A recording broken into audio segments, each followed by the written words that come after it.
Coming up, a live look at road conditions, plus hear from a woman who spun out on I-94. Two North Dakotans have severe reactions to the COVID vaccine, plus how to protect your cash as scammers target the latest stimulus checks. Valley News Live at 10 starts right now. Live from Fargo and serving you on TV, online and on the go. This is Valley News Live at 10. Good evening, everyone. About 4 inches of snow fell overnight in Fargo, more than 5 in Grand Forks, and it's led to more than 24 hours worth of traffic accidents. Valley News Team's Devin Fry is live tonight at 45th and 32nd Avenue in South Fargo with an update on road conditions. He spoke with one driver who narrowly avoided a major crash on the interstate. Devin? Stacy, these roadways have created some pretty scary situations for drivers here in the FM area over the past few days. Now, these storms may have passed. However, the damage they've done to our roads is still very relevant. We spoke to some about road conditions now and filed this report. Although the snowstorms have passed, the mess they've left behind has wreaked havoc on roads in Fargo. Crashes and slip-offs could be found all throughout the area. Today alone, there were 7 traffic collisions reported here in Fargo.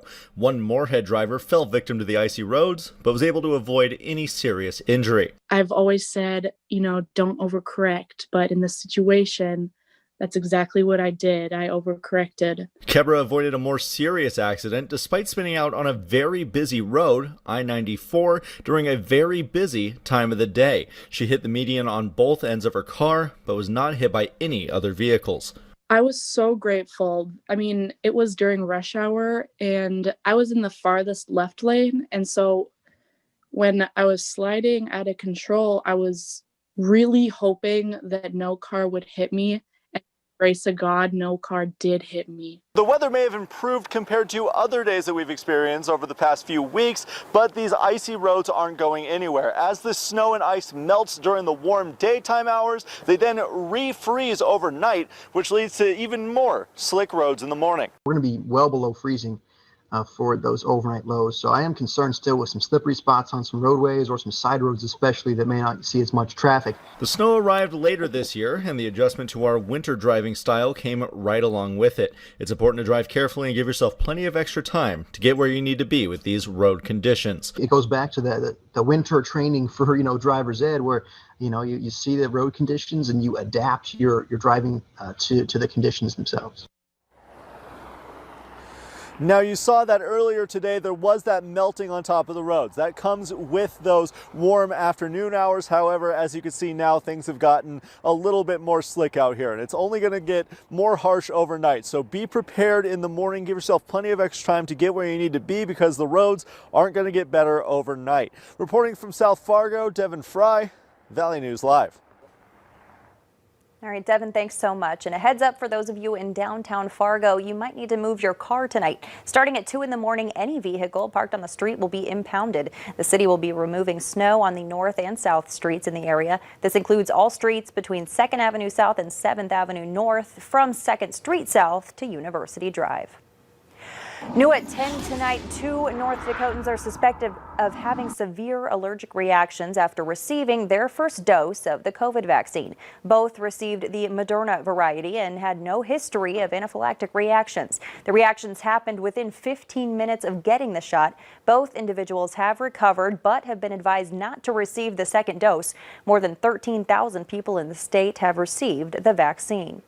The number of people hospitalized with COVID-19 in North Dakota has dropped below 100 for the first time in 3 months. The percentage of positive tests dropped below 5% today after a spike of nearly 13% yesterday. As always, you can see more COVID numbers scrolling at the bottom of your screen.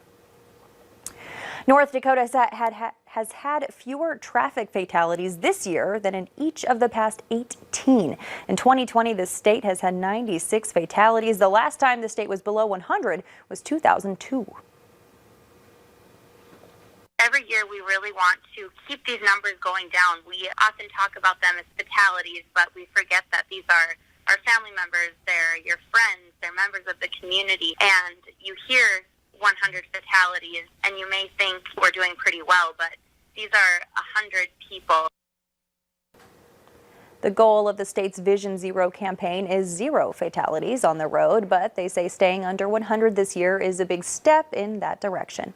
Today was supposed to be a critical deadline for dozens of North Dakota agencies that could have cost the state hundreds of millions of dollars until a last-minute save from Washington, D.C. As of yesterday, more than $300 million of the state's CARES Act money was left over, and technically it should have to be returned. Now they have until the end of 2021 to spend it.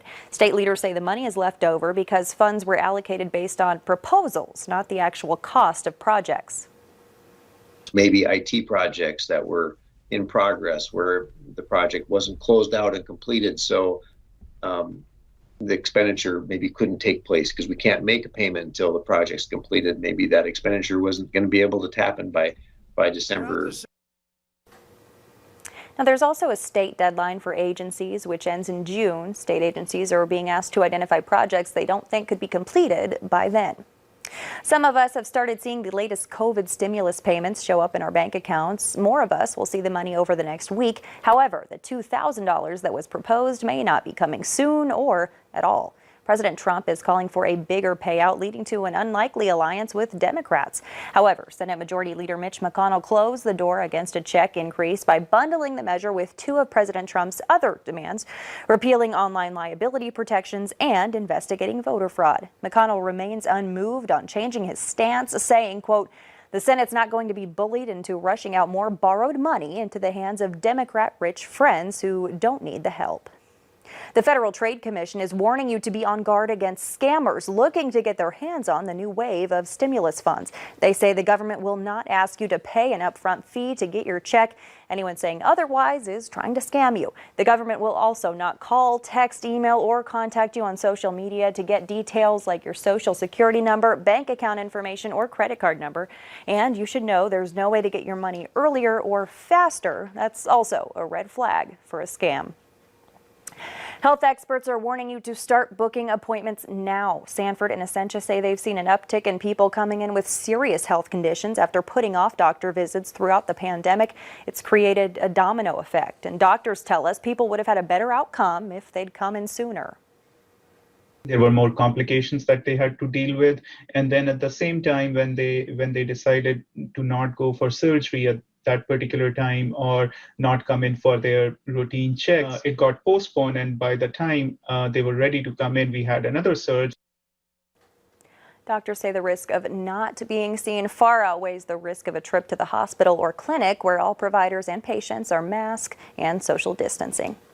The final Jeopardy episodes hosted by Alex Trebek will air next week. The first of the 5 episodes will air Monday and starts with Trebek's powerful message about the season of giving. The final episode on Friday will conclude with a tribute to the longtime host. Trebek, who had been candid about his pancreatic cancer, worked up until 10 days before he died, soldiering on despite debilitating treatments. He died on November 8th at the age of 80. Veteran Jeopardy champion Ken Jennings will take over as guest host starting on January 11th. A permanent host has yet to be announced. Still ahead tonight, Hockeytown, USA living up to its name. How the community of Warroad is getting creative to create some magic during the pandemic. But first, Nathan joins us with your New Year's Eve forecast and a warm-up in the 7-day.